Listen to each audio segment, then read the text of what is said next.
بچوں آئے ہم صفحہ نمبر 11 پر مشق کی طرف آتے ہیں۔ سوالات کے جوابات۔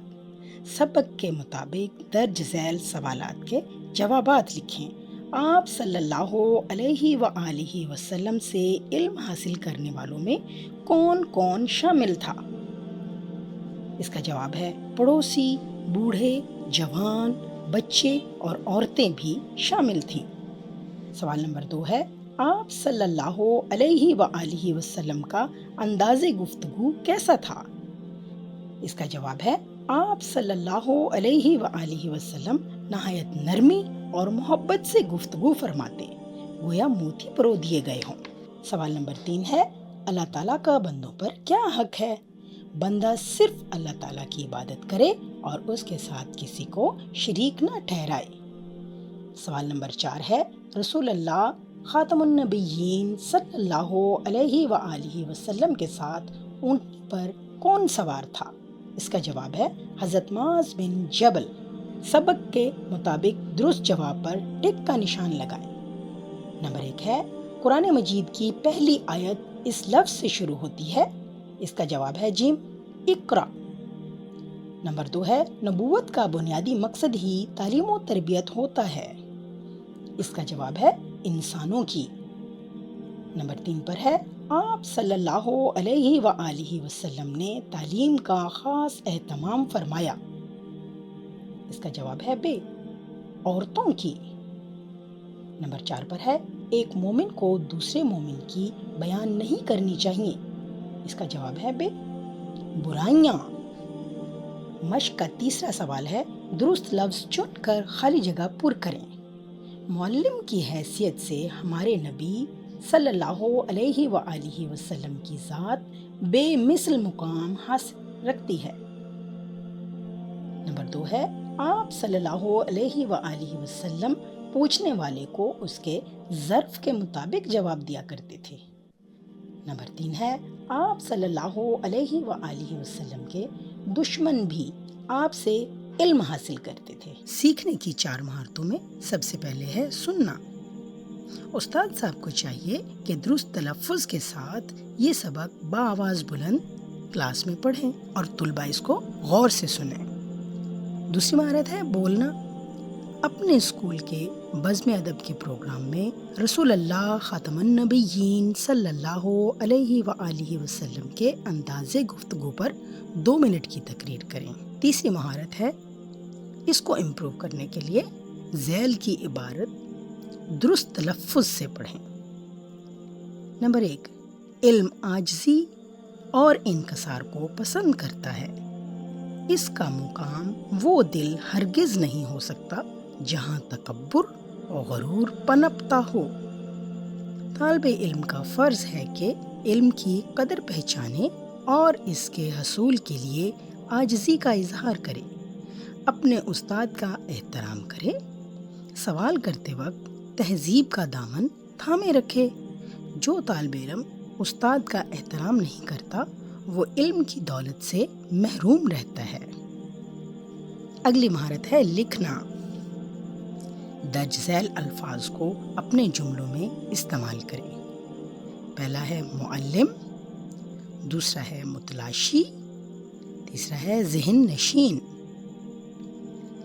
بچوں سبق کا خلاصہ اپنے الفاظ میں بیان کریں اور زبان شناسی میں ہم سیکھیں گے علامات مفعول، کو کا استعمال۔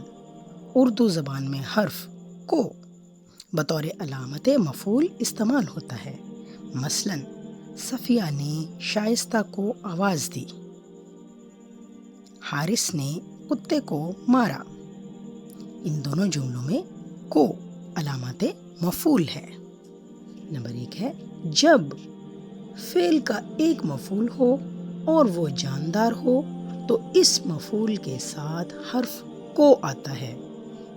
اوپر کے ان جملوں میں شائستہ اور کتا مفعول ہیں اور جاندار ہیں، اس لیے ان کے بعد حرف کو استعمال ہوا ہے۔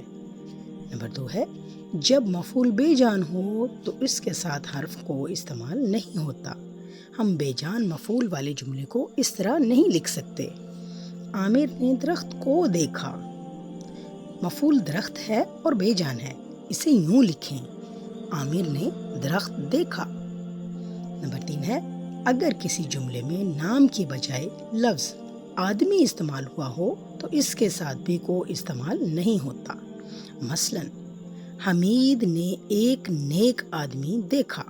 نمبر 4 ہے اگر کسی جملے میں کسی آدمی کا نام دیا گیا ہو یا کسی خاص اشارے یا اضافت سے اسے مخصوص کر دیا گیا ہو تو اس کے ساتھ حرف کو ضرور آتا ہے۔ مثلا سب نے اسلم کو دیکھا۔ نمبر 5 ہے کسی محاورے میں اگر مفعول مصدر کے ساتھ آئے تو اس کے ساتھ حرف کو استعمال نہیں ہوتا۔ صفحہ نمبر 13 پر ہم اس کی مثالیں دیکھیں گے۔ درست ہے جان دینا، قیامت توڑنا، جبکہ جان کو دینا قیامت کو توڑنا غلط ہے۔ اسی طریقے سے اگلی مثالیں دیکھیں گے۔ درست ہے فاتحہ پڑھنا، میدان مارنا، جبکہ فاتحہ کو پڑھنا میدان کو مارنا غلط ہے۔ اسی اگلی مثال ہے کان کھایا، کمر باندھنا۔ اب ان دونوں جملوں میں کان کو کھانا کمر کو باندھنا غلط ہے۔ نمبر 6 پر ہے جب کسی جملے میں فعل کے ساتھ 2 مفعول ہوں تو پہلے مفعول کے ساتھ کو نہیں آتا، صرف دوسرے مفعول کے ساتھ استعمال ہوتا ہے۔ مثلا حارث نے تمہاری کتاب احمد کو دی۔ اس جملے میں کتاب اور احمد 2 مفعول ہیں، کو دوسرے مفعول احمد کے بعد آیا ہے۔ مشق کا اگلا سوال ہے 4 جملے ایسے لکھیں جن میں علامات مفعول کو استعمال کی گئی ہو۔ دیے گئے مذکر کے مؤنث لکھیں، پٹھان، مغل، نانا، شیر، چڑا۔ جیسا کہ آپ جانتے ہیں مذکر کے مؤنث پٹھان، پٹھانی، مغل، مغلانی، نانا، نانی، شیر، شیرنی، چڑا، چڑیا۔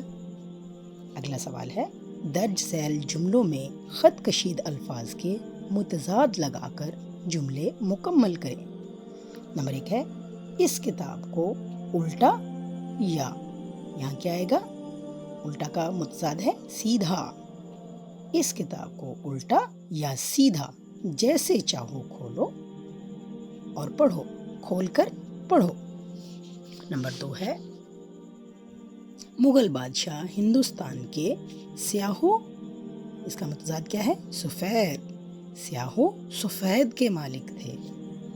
نمبر 3 ہے پنجاب کے بالائی، اور بالائی کا متضاد کیا ہے؟ زیرین۔ پنجاب کے بالائی اور زیرین علاقے سرسبز ہیں۔ نمبر 4 ہے اسلام میں گورے کو، گورے کا کیا متضاد ہے؟ کالے۔ اسلام میں گورے کو کالے پر برتری حاصل نہیں۔ بچوں، طلباء کے لیے عملی سرگرمیاں ہیں کہ بطور معلم رسول اللہ صلی اللہ علیہ وآلہ وسلم کی صفات کا ایک چارٹ تیار کریں اور اپنی جماعت کے کمرے میں آویزاں کریں۔ نمبر 2 ہے آپ اپنے ساتھی طلباء کے ساتھ گفتگو کریں جس میں ان سے تاریخی مقامات پر آلودگی کا خاتمہ کس طرح کیا جا سکتا ہے اس پر تبادلہ خیال کریں۔ ہدایات برائے اساتذہ کرام: استاد صاحب مختلف طلباء سے سبق کی بلند خوانی کرائیں اور تلفظ کی اصلاح کرتے جائیں۔ استاد صاحب خط کشیدہ الفاظ کا مفہوم طلباء کو سمجھائیں۔ علامت کو کی سبق کے حوالے سے وضاحت کریں۔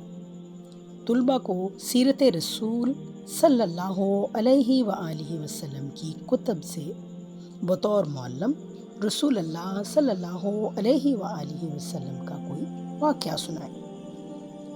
طلباء کو ان الفاظ کی املا کروائیں: خوش آمدید، متلاشی، پہلو، اقرا، زبانی۔ بچوں یقیناً آپ نے اس سبق کو اور اس کی مشق کو سن کر بہت کچھ سیکھا ہوگا۔ اگلے سبق تک کے لیے اللہ حافظ۔